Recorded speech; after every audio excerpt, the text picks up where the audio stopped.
జగన్మోహన్ రెడ్డి గారు few days back కూడా అన్నారు కదా నడి రోడ్డు మీద. నాకు అది కూడా కోపం వచ్చింది. ఇప్పుడు నేను దానికి వీడియో పెట్టానని చాలా మంది వీడియో కూడా చేశారు. పలుమంది పలు రకాల డి మధ్యలో డాష్ జీ కొంతమంది ఏం చేశారు, నానా రకాలుగా మాట్లాడారు. నేనేం మాట్లాడాను అక్కడ, అన్నా ఎందుకన్నా ఇలా మాట్లాడతావు జగన్ అన్న? ఇప్పుడు నువ్వు ఏదైతే ఐఏఎస్ ఐపీఎస్ డిఐజీలు ఈ పోలీసు వ్యవస్థ ఏదైతే ఉందో వాళ్ళు కష్టపడి చదువుకొని వచ్చినట్టు వాళ్ళు ప్రజలు ఎన్నుకోవాలి వాళ్ళని. వాళ్ళ కష్టంతో వాళ్ళ అమ్మా నాన్న కష్టపడి చదివించి ఇది చేసి ఇస్తే ఈ రోజు ఈ స్థాయిలో ఉన్నారు. కష్టపడి వాళ్ళ యొక్క కృషి అన్నమాట అది.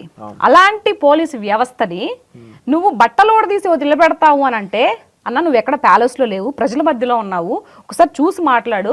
రేపు పోలీసులనే బట్టలు తీసి నిలబెడతాన్న జగన్మోహన్ రెడ్డి రేపు ముఖ్యమంత్రి అయిన తర్వాత ప్రజలు కూడా బట్టలు ఎందుకు ఇప్పదీయడు అని చెప్పేసి ఆలోచిస్తారన్నా. కొంచెం ఆలోచించుకొని ఉందాతనంగా మాట్లాడు. తప్పు కనిపిస్తుందా? ఎవరికైనా తప్పు అనిపిస్తుందా అందులో? అంటే వాళ్ళని ఇష్టపడే నాయకులకు కూడా నచ్చదు కదా. అంటే కొంతమంది జగన్ గారిని ఫాలో అయ్యే వాళ్ళకి నచ్చదు కదా. అలా ఎందుకు, అలా మెంటాలిటీ ఎందుకు అని అంటున్నా. ప్రజల్లో అంటే ఎవరైతే జగన్మోహన్ రెడ్డి గారిని అభిమానిస్తున్నారో వాళ్ళు కూడా ప్రజల్లో ఒకరు కదండి. వాళ్ళు కూడా ఒకరు కదా, వాళ్ళకు కూడా హోటల్ హక్కు ఉంటుంది కదా. మరి పోలీసులనే బట్టలు ఓడదీసి నిలబెడతావు అని అంటే రేపు మిమ్మల్ని మటుకు ఎందుకు వదిలిపెట్టరు, మిమ్మల్ని మటుకు ఎందుకు ఓడదీయరు అనేది నా పాయింట్.